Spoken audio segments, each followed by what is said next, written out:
Hello ghostly army, कैसे हैं आप सब। आपको याद होगा कि बहुत समय पहले एक नोवेल आई थी जिसका नाम था ब्राम स्टोकर ड्रैकुला। फिर 1922 में इसी नोवेल से इंस्पायर्ड होकर बनाई गई थी नॉसफेराटू। तो आज उसी का रीमेक मैं एक्सप्लेन करूंगा जिसका नाम भी नॉसफेराटू ही है। ये मूवी जो है वो नोवेल से काफी मिलती जुलती है, जिसके चलते ये मूवी धमाका मचा रही है। मूवी के अंदर काफी डार्क और एरी से सीन्स हैं और मूवी जो है उसके अंदर 4 थीम्स दर्शाए गए हैं जिसके बारे में मैं एंड में आपको बताऊंगा, जहां पर आपको ढेर सारी चीजें जानने के लिए मिलेंगी कि आखिर ये मूवी इतनी बढ़िया है क्यों।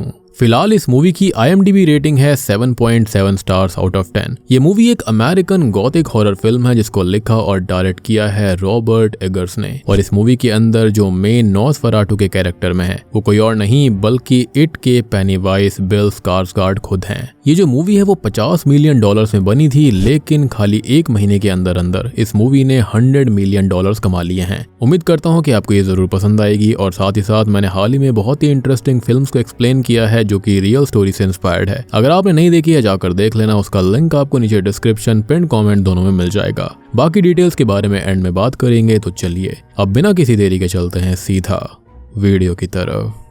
तो मूवी शुरू होती है एलन नाम की एक लड़की को दिखाते हुए जो कि काफी परेशान है, दुखी है और बचपन से ही अकेली है। तो वो अपने पास किसी को बुला रही होती है, चाहे कोई भी आ जाए, गॉड, गार्डियन एंजल या फिर कुछ भी। और उसकी ये पुकार कोई सुन तो लेता है और हम एक भयानक सी आवाज को सुन पाते हैं जो कि उसके पास आ चुकी थी। और हम उस आवाज के पीछे के चेहरे को तो नहीं देख पाते क्योंकि वो सिर्फ एलन को दिखाई देता है। अब वो उससे ये कहता है कि एलन ने उसे अंधेरे से बाहर निकाला है और वो यहाँ पर इंसानों के बीच एलन के लिए आया हुआ था। यानी कि ये जो कुछ भी था वो कोई ऐसी शक्ति थी जो कि इंसान तो बिल्कुल नहीं थी। एनीवेज अब अगले सीन में हम एलन को एक ट्रांस जैसी स्टेट में देखते हैं जिसको वही भयानक फिगर चोक करने लगता है। और अब कहानी यहीं से शिफ्ट होकर कुछ साल आगे बढ़ जाती है। साल आ जाता है 1838 यानी कि 1838 और हम जर्मनी के विसबॉर्ग टाउन को देख पाते हैं जो कि एक फिक्शनल टाउन है। और हम एलन को भी देख पाते हैं जिसकी अब शादी हो चुकी है रियल एस्टेट एजेंट थॉमस से, जो कि उससे बहुत ही ज्यादा प्यार करता है और उसका पूरा ख्याल रखता है। लेकिन एलन अपने इन नाइटमेयर्स और विजन से बहुत ही परेशान रहती है जो कि उसे रोज हॉन्ट करते रहते हैं, जिसके लिए थॉमस भी परेशान रहता है और उसके इलाज की वो पूरी कोशिश कर रहा था। साथ ही साथ उसे पैसे भी काफी चाहिए थे।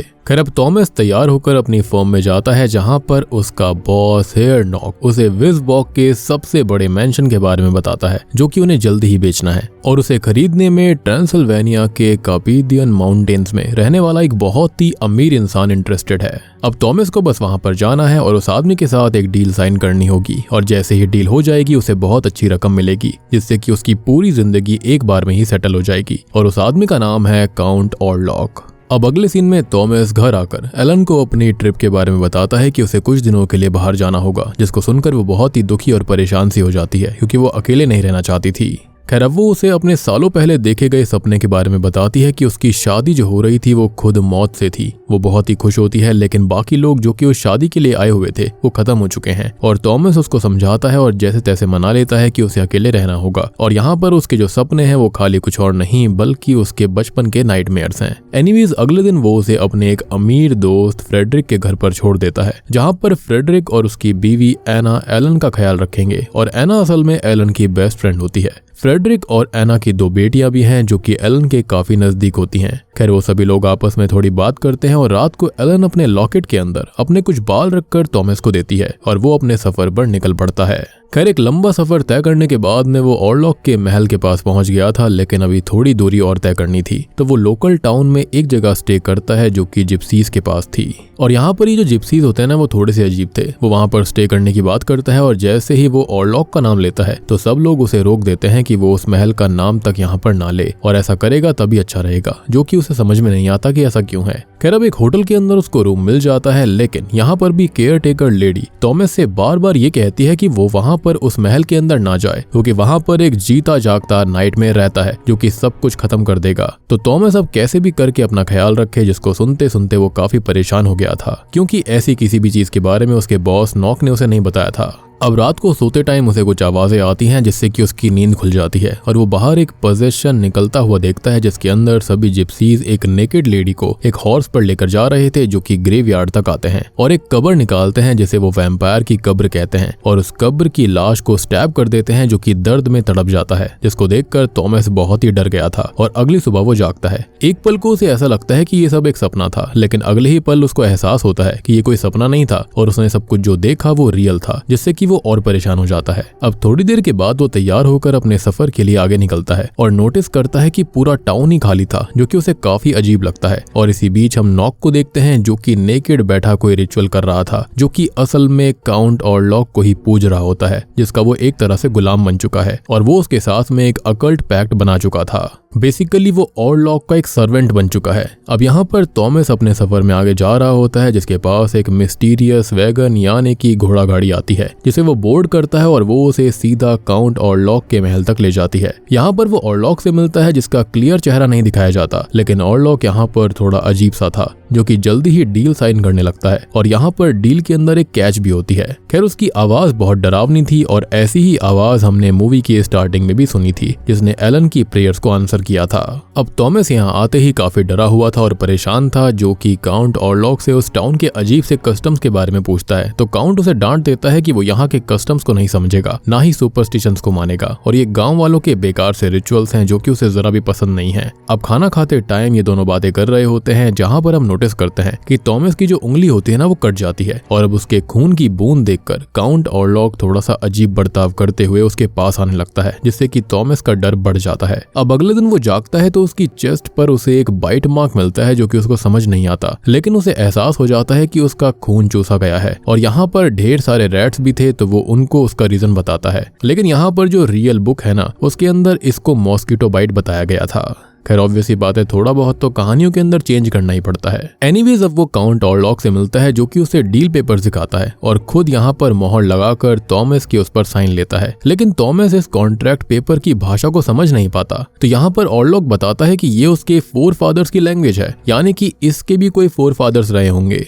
खैर अब डील यहाँ पर लॉक हो चुकी है और ऑरलॉक थॉमस का वो लॉकेट भी देखता है जो कि एलन ने उसको दिया था, जिसके अंदर उसके बाल थे, तो वो यहाँ पर उसे ले लेता है। अब थॉमस यहाँ से जाने लगता है, लेकिन ऑरलॉक उसे जाने से साफ मना कर देता है। अब तभी थॉमस फिर से सो जाता है और जागने पर फिर से उसका घाव थोड़ा बढ़ गया था, मतलब कि फिर से उसका खून चूसा गया था, जिससे कि वो थोड़ा और परेशान हो जाता है। अब वो यहाँ वहाँ जाता है, यहाँ से निकलने की कोशिश करता है, लेकिन उसे वहाँ से निकलने की कोई जगह नहीं मिलती। वो एक सीक्रेट चेम्बर में आता है जहाँ पर उसे ऑरलॉक का तख्त मिलता है, साथ ही साथ एक कॉफिन भी थी, जिसे खोलने पर वो ऑरलॉक को उसके अंदर सोता हुआ पाता है। अब वो इन सबसे बहुत डर गया था, वो समझ गया था कि ऑरलॉक यहाँ इंसान नहीं है और वो उसे स्टैब करके खत्म करने की कोशिश करता है, लेकिन तब तक ऑरलॉक जागकर उस पर ही हमला कर देता है। खैर अब ऑरलॉक उस लॉकेट को स्मेल करके कुछ बात बोलता है और उसकी ये बोली हुई बात यहाँ से मीलों दूर एलन उसके वश में आ जाती है, जो कि स्लीप वॉकिंग करने लगती है। लेकिन क्या वो अभी भी उसके वश में आई है या फिर बात इससे आगे की थी? खैर ऑरलॉक थॉमस को पकड़ लेता है और थॉमस को ऑरलॉक के अंदर एलन का ही रूप दिखाई देता है और अब ऑरलॉक उसका और खून चूसने लगता है।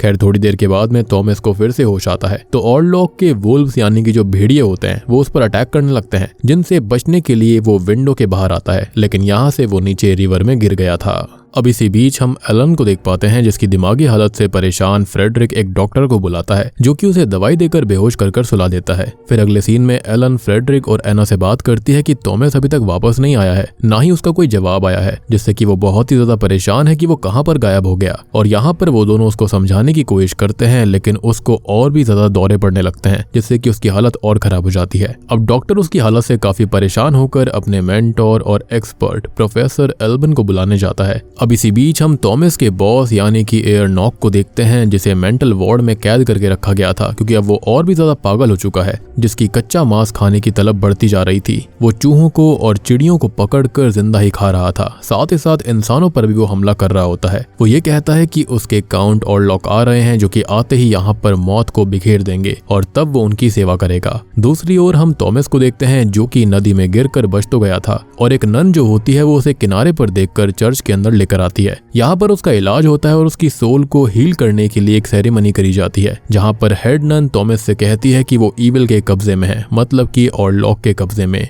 सेटन ने उसकी सोल को उसकी लाश में कैद किया हुआ है। अब थॉमस अभी तो ठीक हो चुका है, लेकिन नन उसको साफ कह देती है कि वो यहाँ से बाहर नहीं जा सकता क्योंकि ये गॉड का घर है, तो ईविल यहाँ तो नहीं आएगा। लेकिन जैसे ही वो यहाँ से बाहर जाएगा ऑरलॉक का ईविल उस तक पहुंच जाएगा। लेकिन वो यहाँ पर रुक भी नहीं सकता था क्योंकि वो जानता था कि ऑरलॉक असल में एलन के पास जा रहा है, जिसे उसे कैसे भी बचाना पड़ेगा। और सबको डील तो याद ही होगी, तो वो डील असल में एलन की ही डील थी, जिसे अब क्लेम करने के लिए ऑरलॉक निकल चुका है। बेसिकली ऑरलॉक ने यहाँ पर इनडायरेक्टली अपने फोर फादर्स की लैंग्वेज में आकर इस घर के हिसाब से उसने डिवोर्स पेपर्स पर साइन करवाए थे। अब बस यहाँ पर एलन को भी ये चीज माननी होगी, जिसके चलते वो वापस से ऑरलॉक के पास जा सकती थी। यानी कि ऑरलॉक जो है वो फोर्सफुली एलन को पाना नहीं चाहता, वो चाहता है कि वो खुद से खुद को समर्पित कर दे। खैर यहाँ पर ऑरलॉक जो होता है ना, वो द शिप ऑफ डिमीटर को बोर्ड कर चुका है और सेम नाम की मूवी हाल ही में ही आई थी, जिसको मैंने ऑलरेडी एक्सप्लेन कर दिया है। तो अगर उस शिप के ऊपर क्या हुआ था, सारी चीजें कैसे होती हैं, वो डिटेल में जाननी है तो उसका एक्सप्लेनेशन आप देख लेना। उसका लिंक आपको नीचे डिस्क्रिप्शन पिन कमेंट में मिल जाएगा। एनीवेज अब यहाँ पर ऑरलॉक शिप पर सभी क्रू मेंबर्स को खत्म कर देता है और शहर में आते ही हजारों प्लेग से भरे हुए चूहों को मौत बिखेरने के लिए सब जगह फैला देता है, जिन्हें वो अपने साथ लेकर आया था। इनिशियली क्रू को कॉफिन के अंदर चूहे मिलते हैं, लेकिन चूहों के बाद वहां पर ऑरलॉक आकर सबको खत्म कर देता है। खैर इसी बीच एल्विन एलन को चेक करते हैं, जिन्हें वो अपने नाइटमेयर्स के बारे में बताती है और अगले ही पल वो पोजेशन में चली जाती है, जिसकी कलाई को कट करके वो शो करते हैं कि उसे कुछ भी फील नहीं हो रहा, मतलब कि वो यहाँ पर है ही नहीं, वो एक अलग ही दुनिया में है। बेसिकली एलन के पास में ना साइकिक पावर्स होती हैं, तो बचपन में उसने एक साइकिक पैक्ट यहाँ पर काउंट ऑरलॉक यानी कि ड्रैकुला वैम्पायर के साथ में बना लिया था। जब वो एक जवान लड़की थी वो काफी अकेली थी, जिसके चलते उसकी पुकार इस डीमन वैम्पायर ने सुन ली थी। बचपन में वो काफी अकेली रही, उसे एक चाइल्ड की तरह मिसट्रीट करा गया था। उसने इस एंटिटी से प्रे किया ताकि वो उसको कंफर्ट दे।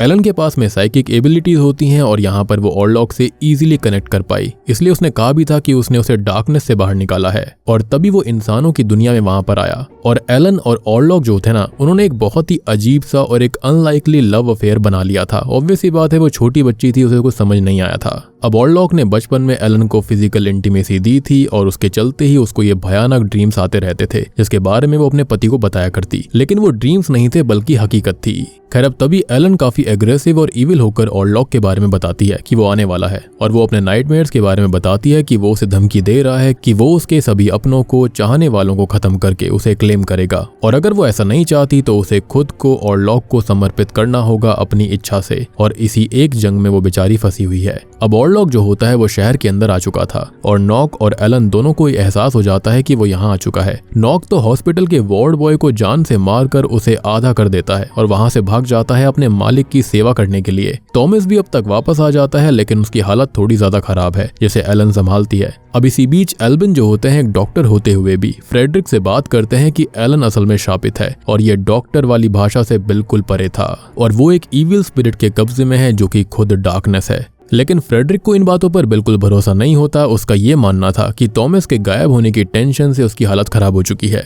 अब तभी हम ऑरलॉक को देख पाते हैं जो कि शहर में आ चुका था और जो घर थॉमस बेचने गया था उसने ऑलरेडी उन डॉक्यूमेंट्स पर साइन किए थे, साथ ही साथ डिवोर्स पेपर पर भी। तो वो उसी घर में आकर रहने लगता है, यानी कि ऑरलॉक ने थॉमस के बॉस नॉक के साथ में पहले से ही डील करके या फिर उसे अपना गुलाम बनाकर पहले ही इंतजाम कर लिया था इस शहर में आने के लिए और रहने के लिए। खैर अब उसके पास में नॉक आता है और यहाँ पर ऑरलॉक कहता है कि उसे जबरदस्ती एलन नहीं चाहिए, वो चाहता है कि वो अपनी मर्जी से उसके पास आए, उसे एक्सेप्ट करे, फिर उस मर्जी के लिए उसे चाहे कुछ भी करना पड़े वो करेगा। अब शहर में उन चूहों से प्लेग फैल जाता है जिससे कि ढेर सारे लोग मरने लगते हैं। सबको यही लग रहा था कि इन चूहों के अंदर कोई बीमारी है और एल्विन ये कहते हैं कि ये उसी डीमन का काम है, लेकिन फ्रेडरिक उनकी एक बात नहीं सुनता और इसे एक नॉर्मल प्लेग ही कंसीडर करता है। खैर इसी बीच हम ये देखते हैं कि ऑरलॉक ने थॉमस को काटा था, उसका खून पिया था, तो वो उसके विजन्स में आकर उसको हॉन्ट करता है, जिससे कि थॉमस की हालत और खराब होने लगती है। उसी रात एलन एना के साथ सोने जाती है, जिसके नाइटमेयर में ऑरलॉक आकर उसे उसके पास आने के लिए बोलता है, लेकिन वो साफ मना करते हुए ये कहती है कि वो थॉमस से प्यार करती है और जिस पर उन दोनों का बहुत आर्ग्यूमेंट होता है। ऑरलॉक यहाँ पर ये बताता है कि उसने उसे उसके बचपन में पुकारा था और उसने उससे एक साइकिक पैक्ट किया था कि वो हमेशा उसके साथ रहेगा और अब एलन को ये पूरा करना पड़ेगा। लेकिन अब फाइनली ऑरलॉक उसको ट्रिक करते हुए ये कहता है कि उसने थॉमस से एलन और उसके डिवोर्स पेपर्स पर साइन करवा लिया है, जिसके बदले में थॉमस ने पैसे भी लिए थे। लेकिन ऑब्वियस ही बात है कि एलन इस बात पर यकीन नहीं करती। हालांकि हम जानते हैं कि ये बात सच थी, लेकिन जो कुछ भी थॉमस के साथ हुआ था वो एक धोखा था। और यहाँ पर ऑरलॉक जो है वो एलन को अंदर से तोड़ना चाहता था कि थॉमस उससे प्यार नहीं करता, जिसके चलते वो उसके पास चली जाएगी। लेकिन ऑब्वियस ही बात है कि एलन इसके लिए नहीं मान रही थी। वो उसे आगे ये भी कहता है कि अब वो उसके पास आया है उसे क्लेम करने के लिए, क्योंकि बचपन में ही एलन ने उसको बुलाया था। और हम समझ पाते हैं कि मूवी की स्टार्टिंग में एलन की पुकार असल में ऑरलॉक ने ही सुनी थी, जो कि तब से ही उससे साइकिक तरह से जुड़ा हुआ था। और अब उसके करीब आते आते वो यहाँ तक पहुंच चुका है। वो उससे ये कहता है कि वो इस डिवोर्स को अप्रूव करके उसके पास आ जाए, नहीं तो अब इन आने वाली रातों में उसके सभी चाहने वालों को मारने के बाद फाइनली वो थॉमस को खत्म करेगा। और जैसा कि मैंने बताया कि ये सब एक अलग ही रियल में हुआ करता था, जो कि एक साइकिक कनेक्शन से हुआ करता। अब एलन इस नाइटमेयर से जाग जाती है, जो कि देखती है कि एना को ढेर सारे चूहे खा रहे थे। अब अगले दिन एना हॉस्पिटल में थी, जहाँ पर अब वो पागल सी हो चुकी है और फ्रेडरिक इसके लिए एलन को ही जिम्मेदार मानता है। वो उससे कहता है कि अब वो उसे और उसके पति को अपने घर पर नहीं रख सकता, जिसे वो समझाने की कोशिश करती है कि ये सब क्यों हो रहा था, कैसे हो रहा था। वो कहती है कि सब मारे जाएंगे, लेकिन वो उसकी एक बात नहीं मानता। अब तभी हम एल्विन को देखते हैं, जो कि डिमीटर शिप के क्रू की डेड बॉडीज को एग्जामिन करते हैं। और यहाँ पर सभी बॉडीज के अंदर का खून निकाला जा चुका था, उनके अंदर एक बूंद तक नहीं बची थी। हम जानते हैं कि ये सब ऑरलॉक का काम था। अब वो नॉक का कैबिन भी चेक करने जाते हैं और फिर जाकर उसका ऑफिस चेक करते हैं, जहां पर उनको फाइनली पता चलता है कि जिससे उनको लड़ना है वो कोई इंसान नहीं है, वो असल में नॉसफेराटू है, यानी कि एक वैम्पायर है, ड्रैकुला है। और आज तक वो डीमन से लड़े हैं, सेटन से भिड़े हैं, मैजिक को भी हराया है, लेकिन कभी नॉसफेराटू का सामना नहीं किया। तो ऐसी शक्ति से कैसे डील किया जाए, उसे कैसे हराया जाए, उसे कुछ नहीं पता था। अब वो इसके बारे में फ्रेडरिक से बात करते हैं, लेकिन वो अभी भी सच को कबूल करने के लिए रेडी नहीं था, जिससे वो कहते भी हैं कि वो ड्रैकुला है जिसने एना का खून चख लिया है, जिसे पूरा पीने के लिए वो वापस जरूर आएगा। यानी कि यहाँ पर जो कुछ एना के साथ हुआ था वो नॉसफेराटू ने किया था। और यहाँ पर ऑरलॉक कोई और नहीं बल्कि ड्रैकुला AKA नॉसफेराटू है। एल्विन अब नॉसफेराटू को रोकने के तरीके ढूंढने के लिए उस पर लिखी हुई किताब कोडेक्स ऑफ सीक्रेट्स को पढ़ते हैं, जिसके अंदर उन्हें सही तरीका मिल जाता है, जिसे हम आगे जानेंगे। अब इसी बीच हम ये देख पाते हैं कि नॉसफेराटू जो होता है वो नाइटमेयर्स में आकर एलन से बार बार कहता है कि वो उसके पास आ जाए, नहीं तो काफी गलत हो जाएगा। लेकिन एलन इसके लिए नहीं मानती, जिसके चलते होता यह है कि नॉसफेराटू गुस्से में आकर एना और उसकी दोनों बेटियों को जान से मार डालता है, जिससे कि फ्रेडरिक पूरी तरह से टूट जाता है। इसी बीच थॉमस और एलन की बात होती है, जहां पर आज वो उसको सारा सच बता देती है कि वो नॉसफेराटू को बचपन से जानती है, वो बहुत पहले से उसके पीछे है और वो उसे शुरू से ही टॉर्चर करता आ रहा था जब वो बच्ची थी। शुरुआत में वो अकेली थी, वो नहीं जानती थी कि उसके पास में साइकिक पावर्स हैं, जिसके चलते उसने एक गलत ही एंटिटी को बुला लिया। उसने समझा कि वही गॉड है उसके लिए, लेकिन ऐसा नहीं था। वो थी प्योर डार्कनेस, जिसको आज तक उसने कंज्यूम करके रखा हुआ है। अब यहाँ पर वो पोजेशन में आकर थॉमस को नीचा दिखाने लगती है, लेकिन इसके बाद वो दोनों इंटीमेट होते हैं ताकि वो ये शो कर सके कि वो नॉसफेराटू से ज्यादा बेटर है। यानी कि थॉमस साबित करना चाहता था, वो उससे प्यार करता है, वो इस चीज को साबित करना चाहता था। लेकिन अब एलन की हालत और खराब होने लगती है। तभी अगले सीन में हम फ्रेडरिक को देख पाते हैं, जो कि अपने परिवार के मरने के गम में एना की स्पिरिट से बात करने की कोशिश कर रहा था, और वो उसकी डेड बॉडी के साथ ही इंटीमेट होते हुए प्लेग से मारा जाता है, जो कि ये दर्शाता है यहाँ पर एक थीम है कि अपने जब चले जाते हैं ना, तो उसके पीछे पीछे इंसान किस हद तक पागल हो जाता है। खैर, अब थॉमस और एल्विन वहां पर आते हैं, जो कि उसकी बॉडी को जलाकर खत्म कर देते हैं, क्योंकि उससे भी प्लेग फैल सकता था। अब तभी हम डॉक्टर, एल्विन और थॉमस को देखते हैं, जो कि नॉसफेराटू के महल जाते हैं, जहां पर वो उसके कॉफिन में ही उसको मारने का प्लान कर रहे थे। लेकिन वो यहाँ पर था ही नहीं, बल्कि यहाँ पर नॉक छुपा हुआ था, जो कि मारा जाता है। और तब जाकर थॉमस को एहसास होता है कि कुछ तो गलत हो रहा था और एलन ने उसे गलती से यहाँ पर भेजा है, लेकिन ये सब एक प्लान के तहत था, जो कि अब हम जान पाएंगे। तो एल्विन को ये पता चला कि एलन को खुद को अपनी मर्जी से ही वैम्पायर को सैक्रिफाइस करना होगा, यानी कि नॉसफेराटू को, एक बहुत ही सुंदर लड़की को नॉसफेराटू को फंसाना होगा, जिसके प्यार में वो पहले से ही पड़ा हुआ होगा, जो कि कोई और नहीं बल्कि वो एलन ही थी। और वो खुद ही इस प्लेग को खत्म कर सकती है, जिसके लिए वो एग्री हो जाती है। और इसके चलते ही उसने थॉमस को दूर भेज दिया ताकि ये प्लान कैरी आउट हो पाए। अब यहाँ पर वो बढ़िया से तैयार होकर नॉसफेराटू को अपने पास बुलाती है और उसके साथ सुबह तक इंटीमेट होती है। ऐसा उसे इसलिए करना पड़ा था ताकि सुबह होने पर सूरज की किरणें सबसे पहले उसी के ऊपर आ जाएं और वो मारा जाए। लेकिन होता यह है कि नॉसफेराटू मेरे हिसाब से मरने के लिए पहले से ही रेडी था, उसको बस एलन चाहिए थी अपने साथ। इनफैक्ट वो ये करता है कि वो अपनी बाइट से उसको भी मार डालता है, या फिर ये कहें कि उसे ऑलमोस्ट अधमरा कर देता है। आई बिलीव कि नॉसफेराटू न्यू कि ऐसा होने वाला था, लेकिन फिर भी उसने एलन को पाने के लिए ऐसा कर दिया। अब थॉमस जब तक यहाँ पहुँचता है तो एलन जो होती है वो अपनी आखिरी सांसें ले रही होती है, और पूरे दुख के साथ में उसकी डेथ को उसे एक्सेप्ट करना पड़ता है, जिसने यहाँ पर अपनी जान देकर नॉसफेराटू और उसके प्लेग कर्स को खत्म कर दिया। और बूम, इसी के साथ में ये मूवी यहीं पर खत्म हो जाती है। तो दोस्तों ये थी 1922 में आई नॉसफेराटू फिल्म की रीमेक, जो कि ओरिजिनल ब्रैम स्टोकर ड्रैकुला से काफी ज्यादा आसपास मिलती जुलती है। यहाँ पर काफी सारी सिमिलैरिटीज रखी गई हैं, थोड़े बहुत हल्के फुल्के चेंजेस करे गए हैं। अब देखो यहाँ पर आपको ऐसा भी लग रहा हो कि इस मूवी के अंदर ऐसा खास है क्या। आई मीन एक बेसिक सी गॉथिक हॉरर मूवी है जिसके अंदर हमको एक वैम्पायर दिखाया गया है जो कि किसी लड़की को पसंद करता है, उसको अपने जाल में फंसाता है और यहाँ पर लोगों को मारता है, खून पीता है। तो इसके अंदर इतना खास है क्या। देखो यहाँ पर जो मूवी है ना, उसका जो एटमॉस्फेयर है, जो बहुत ही रॉनेस है इसके अंदर, बहुत जो खतरनाक सा माहौल बना देती है, वो इस फिल्म को खास बनाती है। सबसे बड़ी बात कि ये जो ओरिजिनल नोवेल है उसके काफी आसपास रहती है, यहाँ पर ज्यादा चेंजेस नहीं करे गए, जिसके चलते लोगों को ये पसंद आ रही है। साथ ही साथ मुझे ऐसा भी लगता है कि इस फिल्म को समझने में काफी लोगों ने बहुत ही ज्यादा गलतियां करी हैं। इस मूवी के अंदर जो थीम्स दिखाए गए हैं वो किसी ने भी यहाँ पर नहीं पकड़े। इसके अंदर मुझे 4 थीम्स नजर आए हैं। सबसे पहला है आइसोलेशन और एलियनेशन। अगर आप नॉसफेराटू को नोटिस करोगे तो वो एक ऐसा वैम्पायर है, यानी कि काउंट ऑरलॉक जो है उसको आउटकास्ट कर दिया गया है, बहुत दूर भेज दिया गया है दुनिया से। बेसिकली उसको कोई भी एक्सेप्ट नहीं करता, जिसके चलते उसके अंदर डार्कनेस बहुत ही ज्यादा इंक्रीज हो चुकी है और वो इंसानों से सख्त नफरत करता है। आई मीन ऑब्वियस सी बात है कि एक अच्छी सुंदर लड़की जिसके पास साइकिक पावर से उसको पसंद करता है, उससे प्यार करता है, लेकिन बाकी लोग उसको पसंद नहीं करते, जिसके चलते वो भी उनसे इक्वली नफरत करता है। तो बेसिकली यहाँ पर लोनलीनेस और डिस्पेयर दोनों ही चीजों को दिखाया गया है। अब ये इंसान के अंदर भी हो सकता है, वैम्पायर के अंदर भी। यहाँ पर जो ऑरलॉक था उसके अंदर भी ये लोनलीनेस थी, साथ ही साथ एलन के अंदर भी सेम चीज थी, जिसके चलते वो कनेक्ट कर पाए थे। अगला जो थीम है वो है ह्यूमैनिटी वर्सेस मॉन्स्टरनेस। तो यहाँ पर जो मॉन्स्ट्रेसिटी की थीम है ना, वो काफी ज्यादा भयानक दिखाई गई है।